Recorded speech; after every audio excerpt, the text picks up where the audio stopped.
But the point is, we're going to do it anyway. I told them, look, you're all rich. What the hell do you care? It's fine.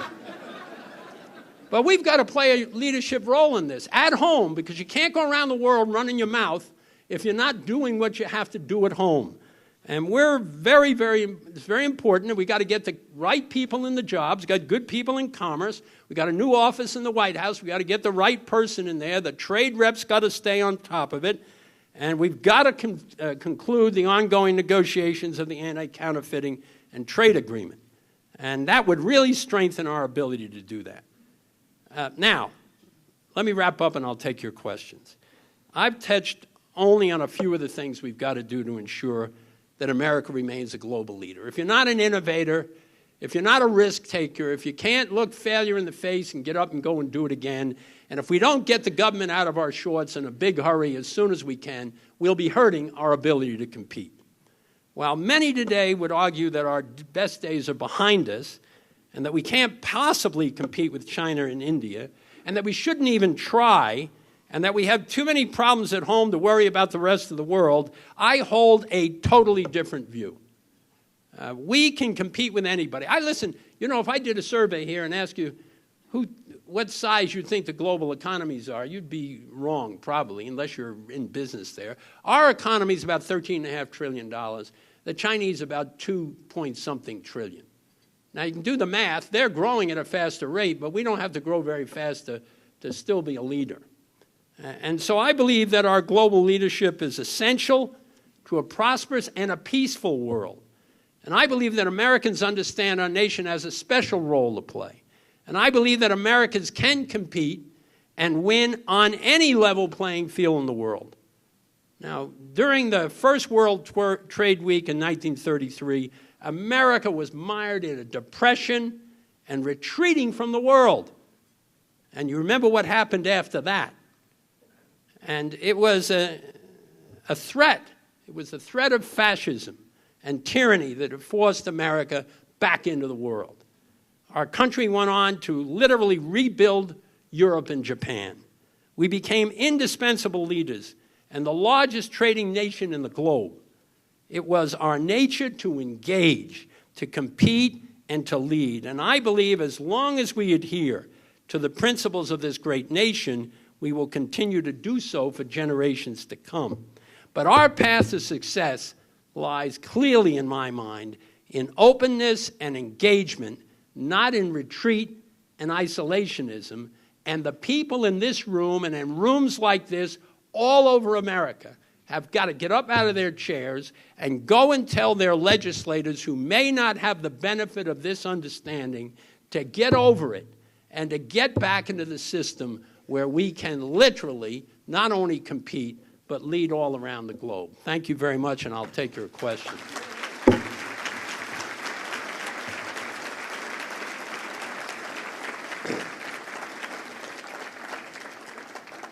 Now, I'll be very glad to take your questions. You ought to know ahead of time that I either know the answer or I'll make it up.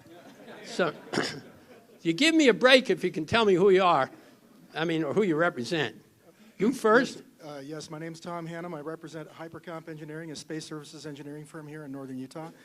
My question relates to might tangentially relate to the unions, but you're talking about give us your comments on the current reshuffling of senior and subordinated lenders to General Motors, for example, and the effect that might have on the ability of the United States to attract... A lot of various with Chrysler and GM. We supported the initial help from the government because they needed... See, here's what happened. You can take all the problems, and they created a lot of them. But when you go from 16.5 million units to 9 million units overnight, that's a big problem, and you can't sustain that on your own.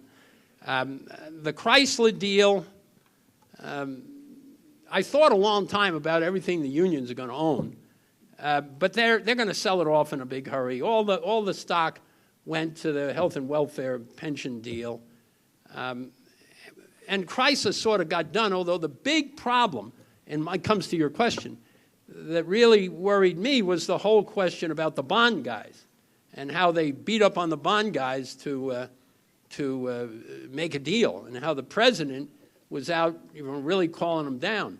The only problem is this same president is trying to sell bonds every day, to finance this government. And I think you've got to think about that. I'm not really sure about the bond guys that stayed in and played hardball. I'm not sure if they were holding the company short or not. But the bottom line is we have to be very careful. The whole issue of what's going on with the lenders as it relates to the suppliers, what's going to relate to what's going to happen in the states with the franchise laws, with all the distributorships, what's going to happen now that we go to General Motors, which is a 10 times problem in terms of size and how they're going to put that together and how much money the government thinks it's going to put in there and how much the government thinks it's going to run this deal. By the way, I've done a little survey, and I haven't seen anybody in the government could run that company.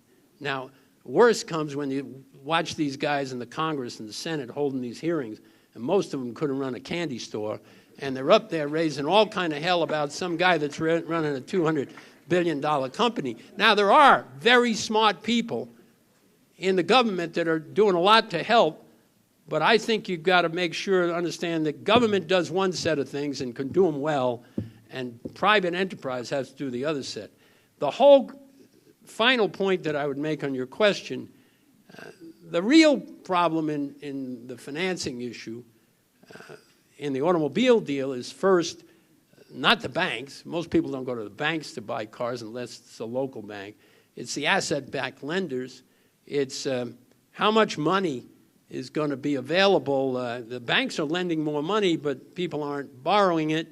And the real question are the secondary sources of lending and finance, and how much are they going to be back in business?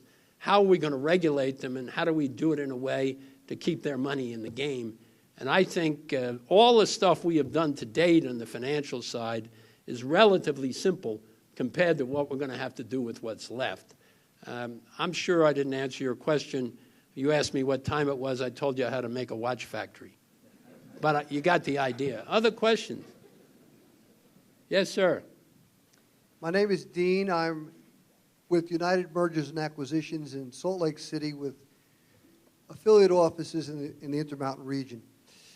My question, sir, is about the Doha round and what part do you think the Chamber will play in this most crucial phase now when it requires the steady hand and experience that you have, along with an administration that is more apologetic to the world than we need to be right now. What is the Chamber going to do differently this time around with the Doha round? That's a very good question. First of all, this is complicated because the global economic difficulties have spread around the globe.